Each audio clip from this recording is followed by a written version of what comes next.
deux nouvelles invitées, pas moins de marques que tout à l'heure, au contraire.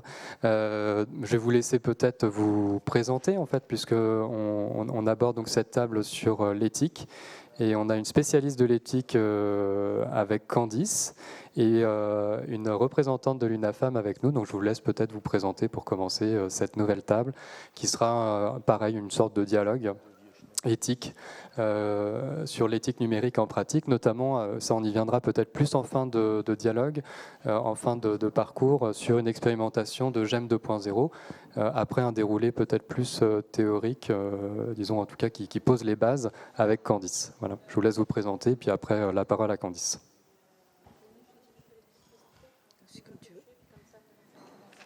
Oui, bonjour, Evelyne Mazot-Mocadel, donc bénévole à l'UNAFAM 41, puisque l'expérience se passe dans Loir-et-Cher. UNAFAM, Union nationale des familles ayant un proche malade psychique et ou handicapé psychique. Voilà. Association vite fait créée il y a 60 ans au changement à l'ouverture des hôpitaux psychiatriques, où les familles se sont retrouvées en première ligne démunies. Voilà. 60 ans. On les a fêtés l'année dernière. Bonjour, donc moi je suis Candice Valenquer, donc je travaille au sein du groupe Vive, donc le groupe Vive qui est le premier acteur de la protection sociale en France, qui regroupe aussi des mutuelles et Vive 3 avec ses établissements de soins et de santé. Au sein de ce groupe, j'ai la chance de pouvoir piloter un programme que j'ai intitulé Confiance et éthique du numérique, avec un objectif un objectif complexe, mais en tout cas avec cette volonté de se dire que dans le cadre de la digitalisation de nos services de manière générale, est-ce que les valeurs que l'on défend, qui fondent notre ADN au sein de nos structures, sont bien représentées dans la digitalisation de nos services. Donc au final, quels sont les garde-fous et quelles sont toutes les questions qu'on doit se poser dans le cadre de cette digitalisation qui se retrouve finalement dans toutes les activités qui regroupent, qui composent le groupe Vive. Peut-être pour rentrer dans le vif du sujet, parce que c'est vrai que peut-être que notre assemblée n'est pas très familière autant que je le suis, c'est-à-dire autant que tu l'es, pardon, parce que moi je le suis aussi peu que certains ou certaines. Est-ce que tu peux nous expliquer peut-être déjà de quoi on parle quand on parle d'éthique, et de façon, je crois que tu dois avoir un déroulé normalement, voilà qui doit s'afficher sur l'écran pour notre auditoire. Donc, on y va directement. Alors, souvent quand on parle d'éthique, on est très conceptuel et franchement, moi j'adore être dans la pratique, être sur le terrain et d'être dans le résultat. Mon expérience professionnelle a toujours été dans ce sens-là, mais les sujets d'éthique m'ont passionnée et l'enjeu est de voir comment on peut appliquer cette éthique de manière très opérationnelle. Donc voilà, c'était l'objectif. L'éthique qu'on définit souvent comme la science de la morale va avoir pour objectif, en le déclinant au niveau du numérique, de savoir quelles sont les conséquences éthiques de nos usages dans nos outils numériques et aussi dans la conception des outils. Parce qu'on voit très bien qu'il y a une problématique au niveau des usages, mais les conséquences sont aussi liées à la manière dont on a appréhendé le sujet et la manière dont on l'a pensé en amont. Donc au sein de toute structure, ce que j'ai tendance à vouloir défendre, c'est qu'il faut qu'on soit en mesure de pouvoir apporter un cadre où on va pouvoir poser des questions, parce qu'il n'y a pas de réponse et il n'y a pas de formule magique. Chaque sujet est un questionnement avec jamais une réponse qui est simple, à savoir du oui ou du non. C'est souvent une question d'équilibre et voilà, c'est tout l'enjeu et aussi la beauté de cette thématique. Donc ensuite, l'éthique du numérique, à ne pas confondre avec la conformité et la sécurité. Alors je vous dis pourquoi, parce que quand j'ai commencé à travailler, souvent les directions métiers ou même les directions générales a tendance à nous dire mais que ça soit dans le secteur de la santé ou dans le secteur de l'assurance, on a déjà suffisamment de règles, on a déjà suffisamment de réglementations auxquelles on doit obéir, ce qui fait que nous rajouter une couche éthique, c'est comme si on rajoutait un peu un boulet à chaque projet. Donc c'est assez frustrant d'arriver et d'avoir le sentiment qu'on allait alourdir le processus plutôt que de l'éclairer et de permettre d'y apporter une valeur ajoutée. Ce que j'essaie de faire passer aussi comme message, c'est que oui, il y a des réglementations, oui, il y a des lois, qui fait que si on ne respecte pas certaines règles, il existe des sanctions, ce qui n'est pas le cas forcément d'éthique. On peut manquer d'éthique et c'est pas pour autant qu'on sera puni. Et donc heureusement qu'on a ces réglementations. Alors ça a été le cas avec le numérique et le RGPD, où à travers la protection de nos données, on a voulu y apporter un cadre avec des valeurs éthiques qui nous permettaient de défendre notre vie privée par rapport à tout le déploiement qu'il y a autour du digital, des applications et notamment des GAFAM. Mais on s'aperçoit que la technologie va bien plus vite que les lois et que par conséquent, on a besoin à un moment donné de créer cette soupape de questionnement avant même qu'on puisse passer à une réglementation. C'est exactement le cas aujourd'hui avec l'IA Act qui va arriver, donc un règlement qui va permettre de poser un cadre au niveau de l'usage de l'intelligence artificielle et de créer un cadre de confiance. Mais voilà, le règlement va sortir et en attendant, on voit très bien que ChatGPT est déjà là, que l'IA générative ou l'IA de manière générale est dans notre quotidien. Et donc, c'est important qu'il y ait des personnes qui puissent apporter ces briques-là dans l'entreprise. Très rapidement, alors non, pardon, j'ai été dans le mauvais sens. Donc, pour nos mutuelles ou que ça soit même pour des établissements de santé ou autres, l'idée, c'est qu'avant d'être appliquée, l'éthique, elle doit être impliquée dans les différentes strates de l'entreprise. Et c'est pour ça que c'est important d'avoir une approche à la fois éthique by design. Ça va être des questionnements autour des services digitalisés qu'on développe. Quelles sont les données qu'on utilise, quelles sont les technologies et les programmes informatiques à travers l'intelligence artificielle qui sont mis en place. On parlait tout à l'heure de l'importance de l'explicabilité, l'importance aussi de la transparence et des biais dans les données.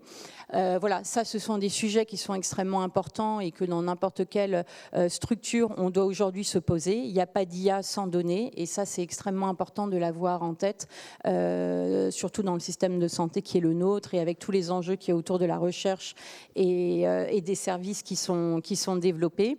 Très rapidement, parce que je sais qu'on n'a pas beaucoup de temps, il y a l'éthique des usages et donc l'enjeu est de comprendre très bien, on a déployé un outil, un service qui utilise du numérique, qui est une interface entre deux humains.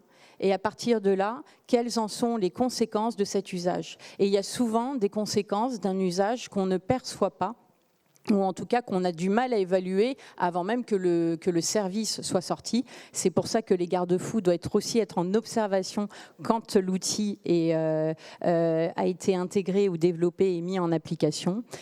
Et enfin, il y a une éthique sociétale, parce que le groupe Vive, comme Vive 3, comme les mutuelles aussi qu'on représente, on est des acteurs engagés avec des valeurs que l'on défend. Et donc, on souhaite aussi défendre une société qui soit toujours plus inclusive et où le numérique ait une approche responsable. Donc voilà, donc je vais également mener des actions dans le cadre de ce programme pour faire en sorte qu'au niveau sociétal, on puisse avoir un vrai positionnement par rapport à son déploiement. Candice, peut-être oui. Juste avant que tu enchaînes, oui. Est-ce que tu peux revenir, là, à un moment donné, tu as évoqué la question de l'éthique et tu as dit finalement il s'agit parfois l'accueil qu'on me fait, c'est de rajouter une couche éthique, que l'éthique est un boulet, etc.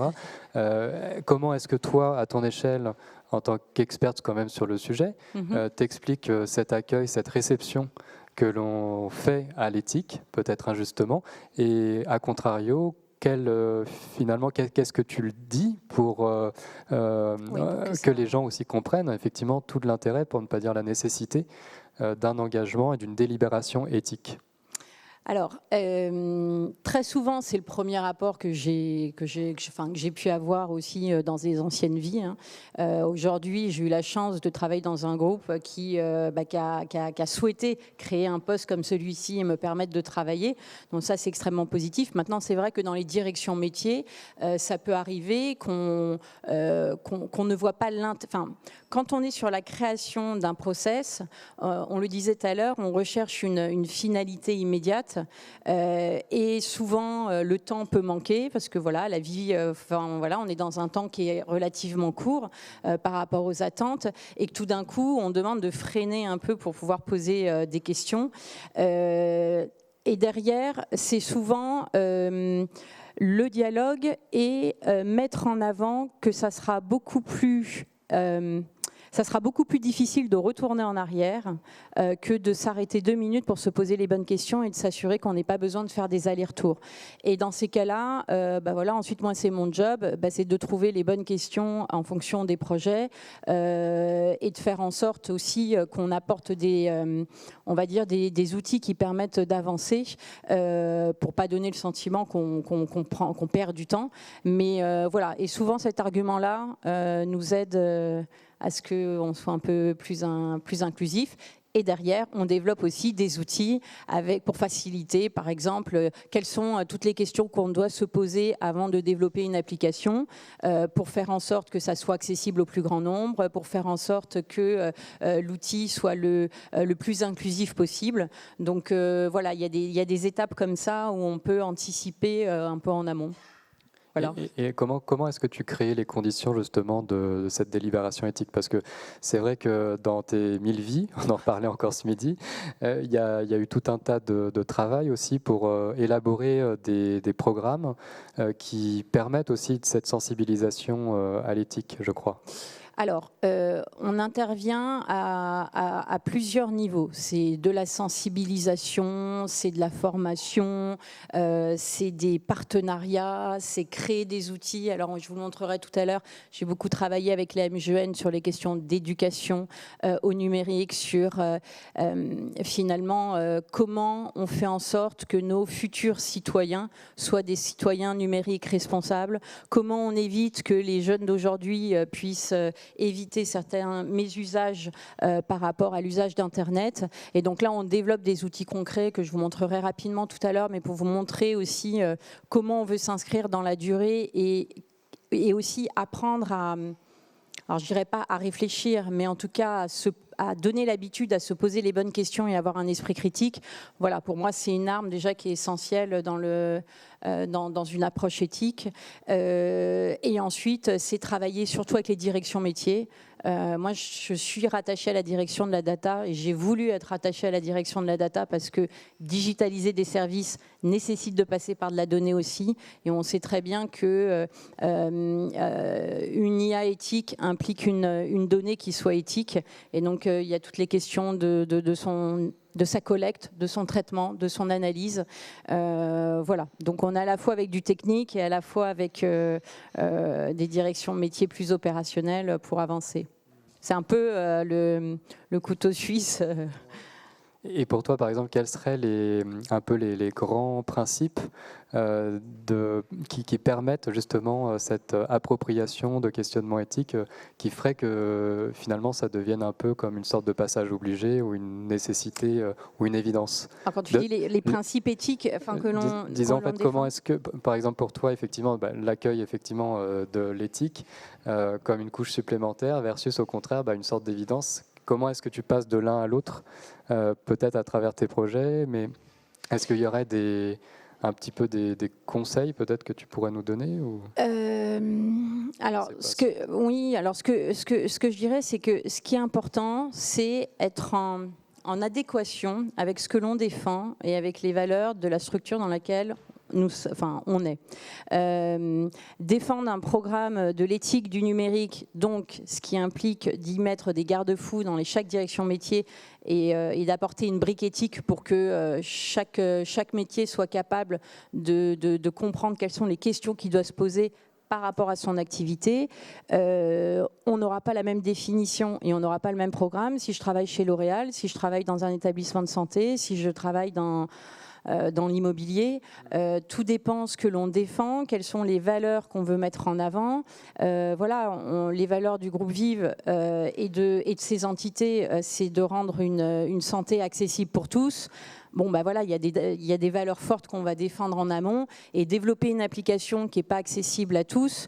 Alors des fois, on n'a pas le choix, on ne peut pas faire autrement parce qu'il y a des formes d'handicap, il y a des situations. Mais à ce moment-là, qu'est-ce qu'on met en place en parallèle pour combler ce déficit et combler ce qui ne nous permet pas d'honorer une de nos valeurs fortes. Voilà. Je ne sais pas si c'est très clair. Parce que c'est vrai qu'il y a un côté très conceptuel, mais en tout cas, l'idéologie et la méthodologie, elle se situent à ce niveau-là.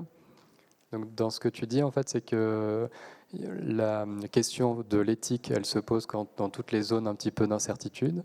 Oui. Quand il y a un flou, disons, ou un non-consensus entre les parties prenantes autour d'un projet, par exemple, qui inclut du numérique, Oui. et qu'il y a délibération éthique à partir de là, ou est-ce que c'est plus compliqué que ça? Alors aujourd'hui, on n'a pas encore de comité d'éthique avec des sachants extérieurs par spécialité et à un moment donné, quand l'IA sera fortement intégrée dans l'ensemble de nos services, je pense que de toute façon, ça sera utile et qu'on devra à un moment donné le faire. En revanche, c'est ce qui était dit à la table ronde tout à l'heure. N'importe quel produit n'est jamais fait seul. C'est plein de compétences métiers différentes. Et au final, les questions éthiques, en fonction de l'étape du projet et de la compétence, ne seront pas forcément les mêmes.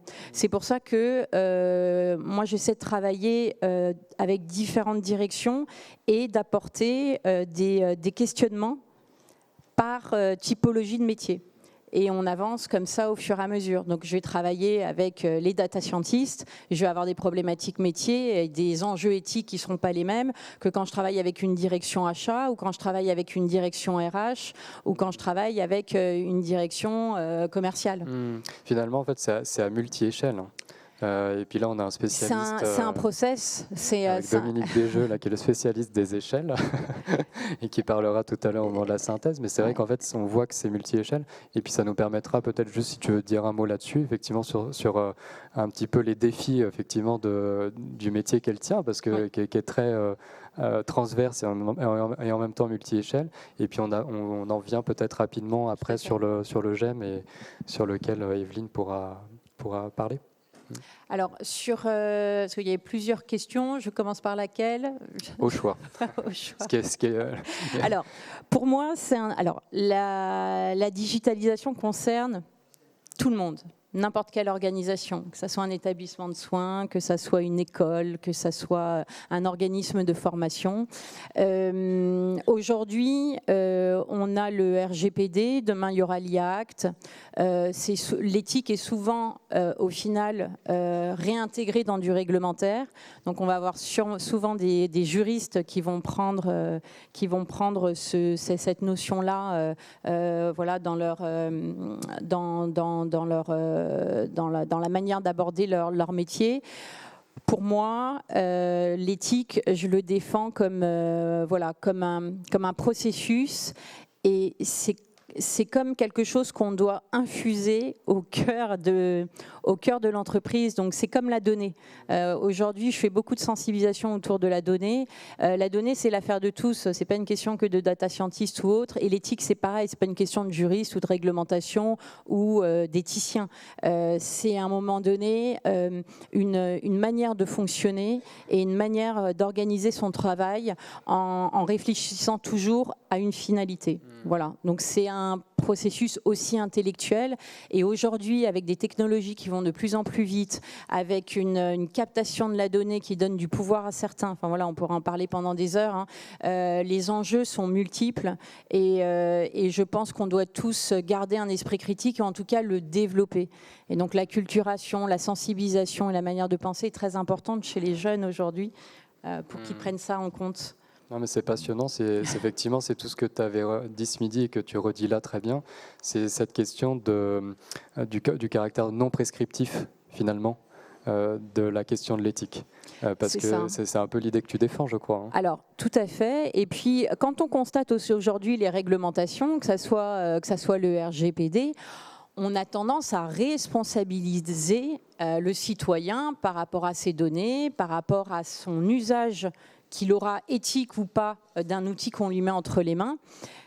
Mais on lui donne cette responsabilité-là sans l'avoir formé, sans l'avoir sensibilisé.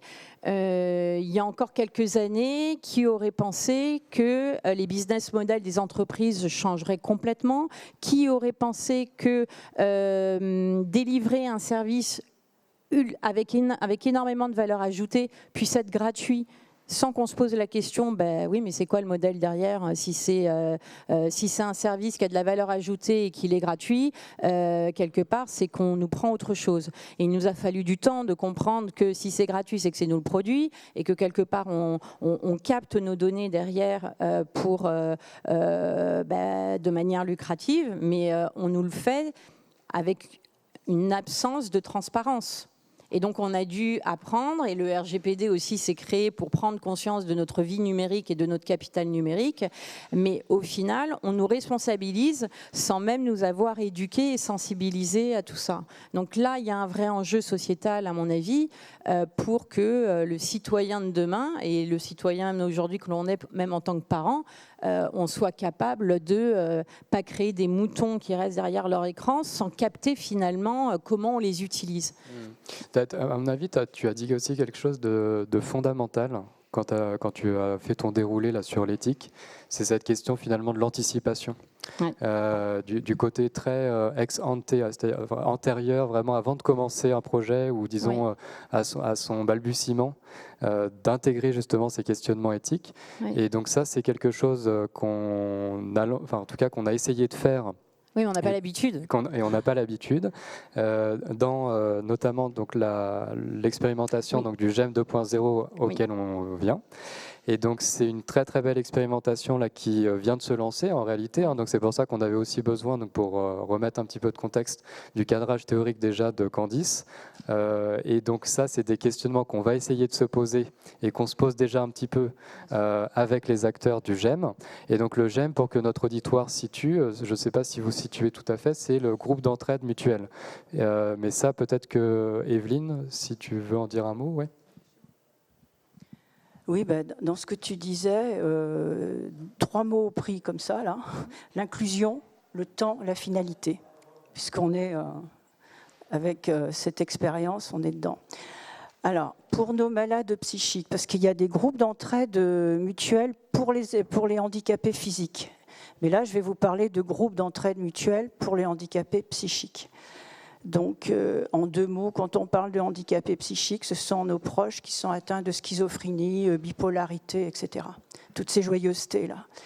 Et donc, un groupe d'entraide mutuelle, c'est vraiment un outil d'inclusion dans la cité.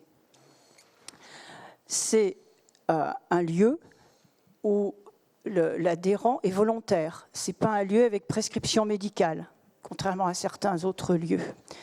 C'est un lieu où des adhérents malades psychiques vont se retrouver entre eux et organiser eux-mêmes leur semaine avec des activités diverses et variées. Donc, outil d'inclusion, parce que nous, les familles, nous le savons, nous n'avons que notre expérience comme savoir. Hein. Nous sommes là, ce qu'on appelle des pères aidants. Des pères, on est dans la père aidance. Nous, les familles qui avons survécu, pour des familles qui arrivent complètement défaites, explosées, plein de choses. Donc là, nos malades passent souvent du temps au lit, enfermés dans le noir quand ça ne va pas. Aller au GEM, c'est un effort énorme, c'est déjà anticiper. C'est s'organiser pour le lendemain matin. C'est prendre soin de soi pour être présentable, se laver, etc. C'est prendre éventuellement soin de son logement si on veut inviter les copains, peu à peu. Donc c'est vraiment un lieu d'inclusion où il y a des animateurs et des animatrices, bien sûr, mais qui supervisent. Ce sont les adhérents qui s'organisent entre eux. avec des activités complètement diverses. Hein. Ça peut être ce qu'ils appellent, ça m'a fait rire, un blabla café, une sortie. Il y a une sortie Guédelon bientôt prévue, des sorties au musée, du sport, du yoga, de la relaxation. Voilà, tout est fait pour que nos proches puissent peu à peu effectivement se considérer comme un citoyen, un individu, un citoyen, pas qu'un malade. Mais la crise j'y vais. La crise Covid a tout fichu par terre. Vous savez mieux que moi. Et là, les animatrices du GEM à Mila, qui se situent dans le Loir-et-Cher, à Blois, Romorantin et Montrichard. Romorantin et Montrichard étant dans le sud. À Vendôme, dans le nord, il y a un autre GEM, mais ce qui n'est pas du tout... c'est une autre association. Et là, les 3 animatrices ont fait un travail énorme autour du téléphone, des tablettes et de l'ordinateur pour ne pas perdre, entre guillemets, les adhérents, pour qu'ils ne soient pas complètement isolés, perdus. La crise Covid nous a tous un peu secoués. Nous, nos malades, ça les a anéantis. Donc là, plus de sorties, mais du yoga, de la relaxation, des jeux de société, des échanges autour des tables, des visites de musées, etc. Tout a été organisé, inventé par les tablettes et l'ordinateur et le téléphone. D'où, effectivement, la venue des chercheurs. Voilà, en 2 mots, hein, sans vous... Un petit résumé, quoi. Voilà. Merci beaucoup, Evelyne. Donc, effectivement, là, ça permet de mieux contextualiser, de mieux faire comprendre ce qu'est un groupe d'entraide mutuelle, de mieux faire comprendre aussi qui sont les personnes, qui sont les adhérents. Et donc, on a la chance, comme tu viens de le dire, de lancer une recherche qui va s'appeler donc l'expérimentation GEM 2.0, à la faveur de cette expérience notamment donc, du Covid, mais qu'on a reproblématisé parce qu'effectivement, comme tu l'as très bien dit, Evelyne, une des problématiques, ça a été qu'il y a eu étrangement une augmentation du nombre de participations sociales des adhérents au moment du Covid en utilisant le numérique. Donc les tablettes, effectivement, la gym à travers cet usage du numérique. Et en même temps, disons un défi pour les professionnels du GEM, autant que pour les adhérents, de faire revenir ensuite, et ça c'est tout à fait compliqué, et donc revenir à l'essence même d'un GEM, c'est-à-dire la présence des adhérents, la coprésence. Et en même temps, donc cette expérimentation qu'on va lancer donc tous ensemble, avec le regard de l'experte en éthique de Candice, avec l'UNAFAM, avec différents acteurs et les professionnels du GEM et les adhérents, etc. C'est vraiment, on essaye de partir dans une aventure avec aussi donc la fondation ou le Fonds international, la FIRA, de recherche appliquée sur le handicap, qui nous a suivis, qui a répondu très favorablement à notre dépôt de projet qu'on a voulu d'emblée dans une démarche participative et coproductive. Et ça nous embarque en tout cas pour cette expérimentation d'un GEM 2.0, avec évidemment toutes les questions, puisque c'est le sujet de la table, toutes les questions éthiques que ça pose, parce que l'introduction de l'outil, comment, à quelles conditions, c'est effectivement, est-ce que ça va renforcer peut-être l'isolement social dont tu viens de parler ou pas, ou est-ce qu'au contraire ça va être un support, un levier pour ensuite après les amener progressivement vers, sachant que dans les territoires dont nous parlons, il y a la question quand même de la ruralité ou de l'hospitalisation temporaire, etc. Donc effectivement, peut-être une question pour toutes les deux, et qui permettra de conclure afin que notre audience puisse aller se reposer aussi un petit peu avant d'enchaîner, et nous aussi. Peut-être une question à chacune d'entre vous, c'est pour Candice, déjà, tu as participé aussi, tu es venu avec nous rencontrer les adhérents, rencontrer les professionnels du GEM, et donc peut-être ton regard d'experte et les questions finalement éthiques qu'on s'est posées, parce qu'il y en a eu beaucoup finalement. Et puis pour toi, Evelyne, qui a un peu un rôle de tiers veilleur, et comment est-ce que justement tu vois cette aventure, peut-être en incluant aussi disons les points de vigilance, et y compris les points de vigilance peut-être éthiques, si vous le voulez bien, pour clore, et puis après on laissera la parole. Il y avait 3 mots tout à l'heure. Le dernier, c'était finalité. Alors bien entendu que cette expérience, voilà, cet outil-là, va être un outil pour que peu à peu, si la personne au fin fond de sa campagne peut venir, la finalité, ça va être qu'elle puisse être incluse dans... Ça se dit ça? Ouais. Oui, enfin bref. Qu'elle puisse venir réellement au GEM, qu'elle puisse venir dans le quartier ou dans la maison à Montrichard, c'est une grande maison, c'est super. Donc voilà, la finalité, elle est là. Mais comme tu le disais, la ruralité amène vraiment certains malades psy qui n'ont même plus de famille, qui sont au fin fond du Loir-et-Cher, dans la forêt, là par là, et c'est vraiment problématique. Si cet outil peut leur permettre effectivement de pouvoir échanger, c'est super, vraiment, hein. Parce que ce qui s'est passé pendant la Covid, là, c'est que les adhérents, à force de se voir en virtuel, eh bien, ils ont fini par se rencontrer des 3 groupes différents qui ne s'étaient pas faits jusqu'à présent. Voilà, donc je resterai sur la finalité. Je vais vite conclure parce que je vois que le temps presse. Moi, je dirais pour finir, oui, des questions, il y en a plein. Il y a des parallèles aussi à faire avec d'autres types de métiers. Si on prend la digitalisation dans l'éducation, si on prend du pronote, si on prend les écrans qu'ont nos jeunes aujourd'hui, il y a plein de questions qui se posent, notamment après des usages répétitifs. Tout est une question d'équilibre. Donc, il n'y a pas que du présentiel ou que du physique. Il faut voir comment on peut le monter en prenant le meilleur de chaque et en essayant de faire en sorte qu'on puisse maintenir un équilibre qui permette de ne pas aller dans les mésusages d'un côté comme de l'autre. Donc c'est tout ce travail qui pourrait être passionnant et qu'on essaie. Voilà, j'aurais un grand plaisir en tout cas d'accompagner. Bon, c'est parfait. Et puis en plus, pour clore, effectivement, on a les adhérents, alors qui n'étaient pas présents aujourd'hui, mais en tout cas à qui nous pensons, parce que quand on a fait la présentation à Romorantin de ce projet-là, on a reçu un accueil tout à fait favorable. Et donc, tous les adhérents présents à Romorantin ont embarqué, parce qu'effectivement, il y a eu ce sentiment déjà d'une nécessité et de vouloir en être. Oui, c'est ça, et donc voilà, et donc ça c'était hyper chouette d'avoir ce moment-là. Et imaginez la valorisation pour des gens exclus. Voilà, merci. Merci beaucoup Evelyne et Candice.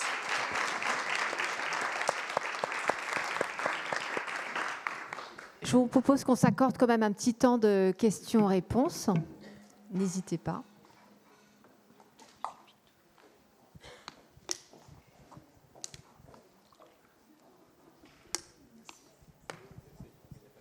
Alors j'ai une question pour la père aidante qui est en train de boire. Pardon. J'ai une question pour vous, madame.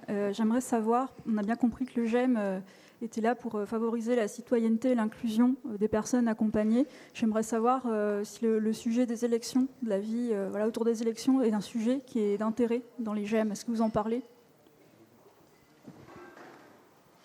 Alors, je vais vous répondre non, parce que nous ne sommes pas soignants, nous ne sommes pas professionnels.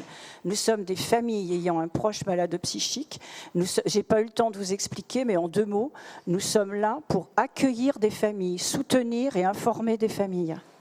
Donc, nous ne voyons pas les proches malades, nous voyons les familles, à travers des groupes, des accueils physiques et téléphoniques, des groupes de parole, des journées d'information, etc.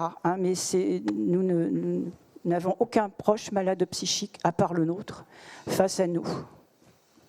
Mais grosse inquiétude.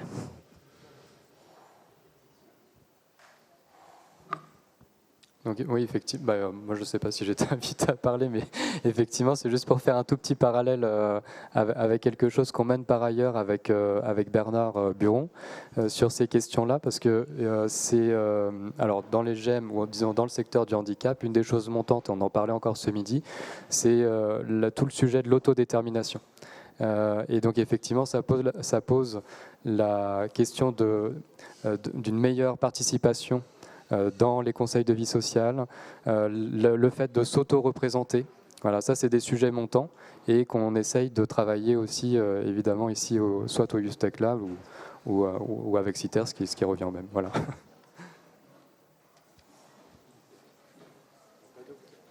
D'autres questions? Vous avez hâte du goûter.